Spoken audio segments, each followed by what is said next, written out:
chika-chika natin ng mga panahon natin sa Philippine Basketball Association or PBA kasi isa siya sa mga mahusay na players noon ng Pure Foods, San Miguel, ano pa ba mga team niya? Nag-TNT ba siya? Oo, basta hello kay kaibigang Ed Ponceja na siya na mamahala ng career ni Mark na ngayon nga ina-involve or nasangkot sa isang hindi magandang kontrobersiya na sumabog nung mahal na araw. Oo. Actually, kung hindi namin kilala personal itong si Mark, hindi na namin siya i-vlog eh. But the thing is, alam naman namin na kilala namin ito ang pagkatao niya, nakasama nga namin sa maraming pagkakataon. Kahit yung hindi pa sila mag-asawa ni Danica ha. Si Danica Soto na anak naman ni Bossing Vic at saka ni Miss D, Tina Bonavi. Yun nga, na-involve nga itong sano kasi kumalat din ang mga, alam mo mga netizens kasi ngayon, parang lagi nilang binibigyan ng permiso ang kanilang mga sarili na makapag-post ng mga ganitong klaseng showbiz happening.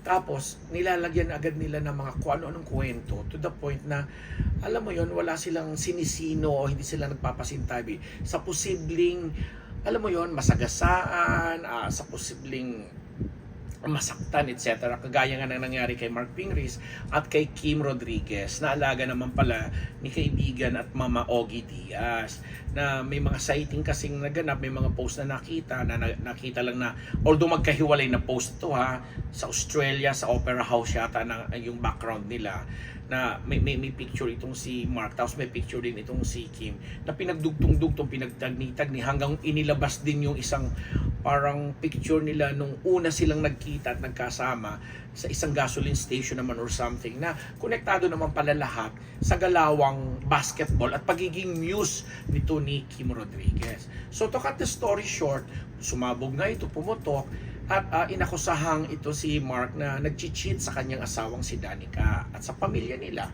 And naagad-agad namang pinabulaanan at inilatag ni Mark yung kanyang kwento na kung paanong na-involve ang isang Kim Rodriguez sa kanya at sa mga teammates niya dahil kahit hindi na siya active sa PBA ngayon, may mga ganapan pa rin ginagawa bilang basketballista itong si Mark at may mga tournament silang pinupuntahan, may mga lugar silang dinadayo, out of town man yan or out of the country at nakakasama nga itong si Kim bilang yun nga muse.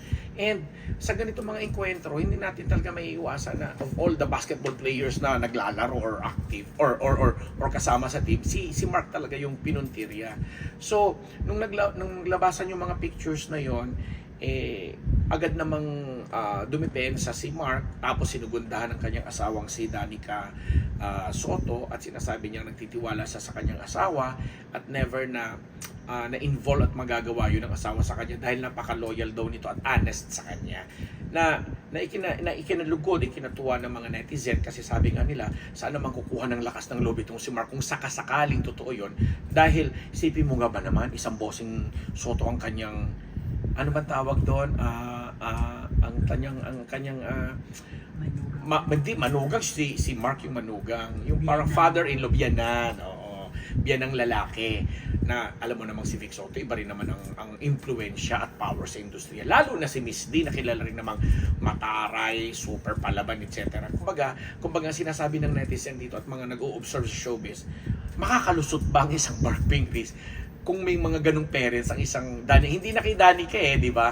Doon na lang sa parents But the thing is, hindi nga po totoo. Kaya sabi, napatunayan naman yan ni Mark and kaya nga din kami dito sa Unbettable Channel nagbablog din kasi sabi nga namin, bukod sa matagal naming nakasama yan si Mark at kaibigan at kilalang-kilala namin ang kanyang manager na si Ed Ponceja na noong araw pa, mga naka-shorts pa kami, mga 18 years old pa lang kami, 20 years old pa lang kami, mga kakasama na po kami. Kaya nakita rin namin at nasubaybayan ang personal na buhay nito ni Mark mula ng pipitsugin pa siyang, sorry sa term, pipitsugin pa siyang basketballista at probinsyano galing sa Pangasinan na alam mong nahubog naman sa tama yung kanyang pag-iisip, di ba? Kahit sabihin natin gwapo yan, matangkad, lalaki, etc. Pero alam natin na kahit papano pinapakita niya at pinaparamdam sa ating lahat kung anong klaseng family man siya, gaano siya karesponsable bilang asawa at tatay, di ba?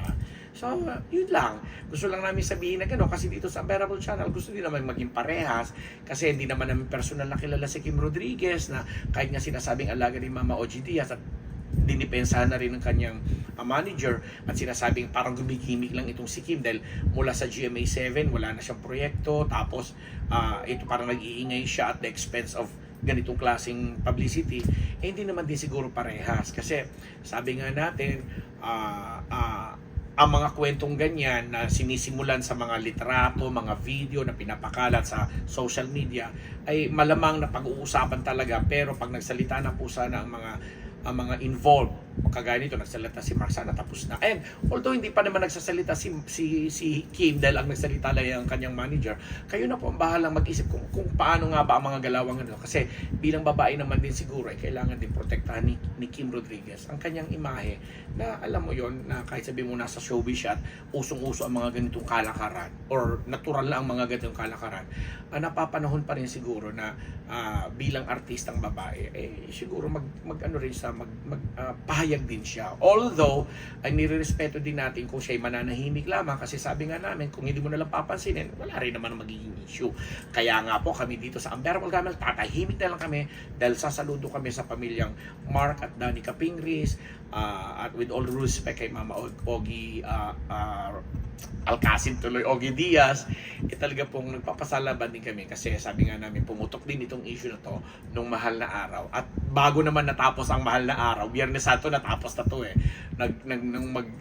Easter Sunday na tapos na ang issue, kaya tapos na rin po kami dito sa Unbearable Channel. Ako ang inyong lingkod, Papa Unbearable Betnabos, nagpapasalamat uli, nagbabalik po kami at sana po lagi niyo po kaming susubaybayan at papanoorin dito sa Unbearable Channel. Hello again sa aking mga kapamilya dyan sa Canada at saka sa USA, dito sa Philippines, mga kapwa ka-Uragon sa buong mundo, mga kapwa ko Bicolano, at sa lahat ng mga sponsors po dito sa Unbearable Channel.